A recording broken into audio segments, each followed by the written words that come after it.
Annotation भयो Apple पढाउनु अथवा तपाईले म्याथ पढाउनु अब तपाईको म्याथ सँग रिलेटेड तपाईले बाँकी 30 मिनेट चाहिँ के गर्नु हो भने तपाईको बाँकी लगाइसक्नुहुन्छ हैन तपाईको बाँकी 30 मिनेट चाहिँ तपाईले के गर्नु हो इमेज देखाएर इमेज माथि गएर तपाईले बुझ्यो अब के गर्नु पर्यो तपाईले के गर्न सक्नुहुन्छ त भन्दा अब चाहिँ हजुरले लगभग मलाई चाहिँ 5 मिनेट जति भिडियो देखाउनु पर्यो यो भिडियोको पार्ट भयो अबको करिकुलममा त्यसपछि मैले 2 मिनेट अथवा 3 मिनेट चाहिँ मैले चाहिँ इमेज त्यसको रिलेटेड इमेज तान्छु र मैले त्यसको चाहिँ इमेजमा मैले एनोटेसन गरेर एक्स्ट्रा देखाउँछु अनि बाँकी 30 मिनेट चाहिँ मैले मेरो बुक करिकुलममा मैले जे गर्दै आएको छु त्यो प्र्याक्टिस गर्छु भन्न पनि तपाईले पाउनुभयो क्या बुझ्नुभयो बुझ्नुभयो सबैले बुझ्दै हुन्छ अहिले चाहिँ अलिकति अब हजुरलाई सिकाएको जस्तो हुन्छ बाह्रकक्षा पढाएको छैन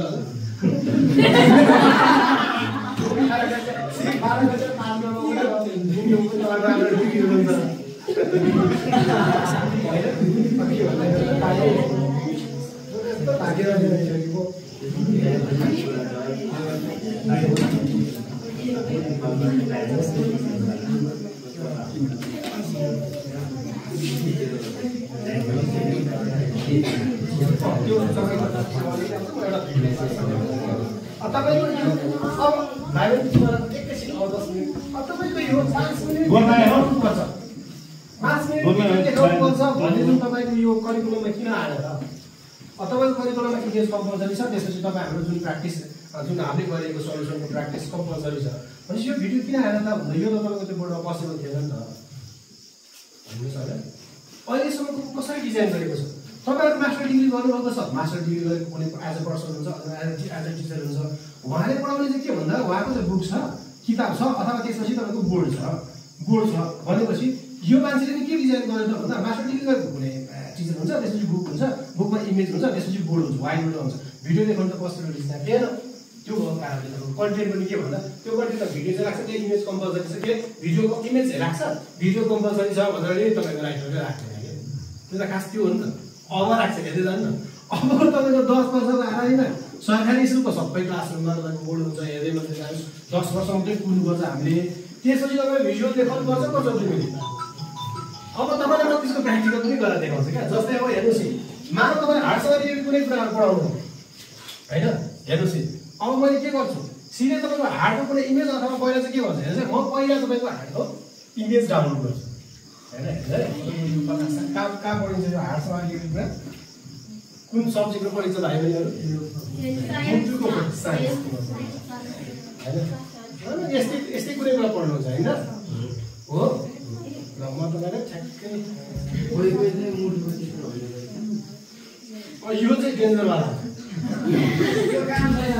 छैन यो त मेरो ध्यानै नदिनु ध्यानै छैन किनभने यो चाहिँ तपाईकै हो नि यस्तै हुन्छ कि हाम्रो हैन अब मानौ तपाईको यो इमेजलाई तपाईले एनोटेसन गर्नु पर्यो हैन तपाईले त्यहाँ इमेज डाउनलोड गर्नुभयो गरिसकेपछि यसलाई चाहिँ तपाईले के गर्नु पर्छ कुनै ठाउँमा राख्दिनु अब मलाई मैले यसलाई चाहिँ भिडियो खोज्छु है मैले तपाईलाई हार्डको कुनै भिडियो देखाउँछु अनि त्यो सँग रिलेटेड मेरो प्रेजेन्टेसन छ अथवा तपाईलाई चाहिँ मैले चाहिँ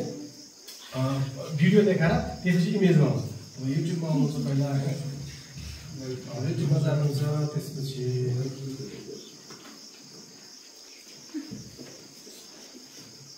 कस्तो सुन्नुहोस् न स्लो भएर नि पढ्न सक्नु नि त्यही भएर नि होला आशा गरौँ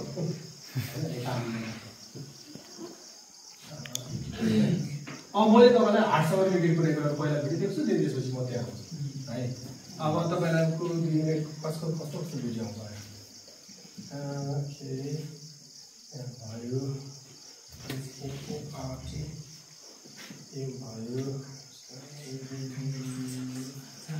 यो चाहिँ पठाउँछु बच्चालाई त्यो लाइभ देखाउनु होइन भिडियो यहाँ सबै यसो होइन यो मैले एक कुरा पठाउँछु 1 मिनेटको भिडियो होइन हेर्नुहोस् अब तपाईँ यहाँ साउन्ड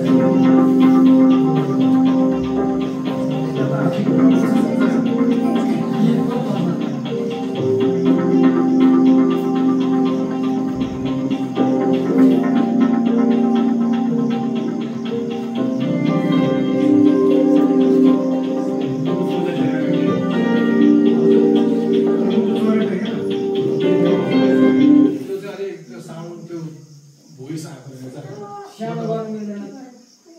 साउन्ड यो ठुलो बनाएको नि हाम्रो ठुलो पनि आवाज आउँछ यो भनेर भाइ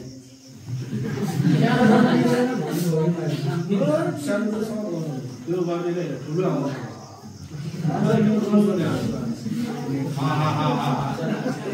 Our heart is an amazing organ. It works hard for us every second of every day, delivering blood and oxygen to every...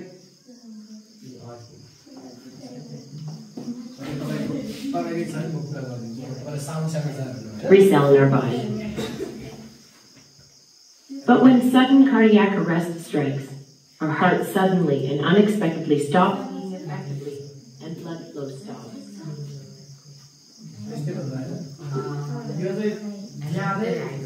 Vital organs and our heart will begin to die.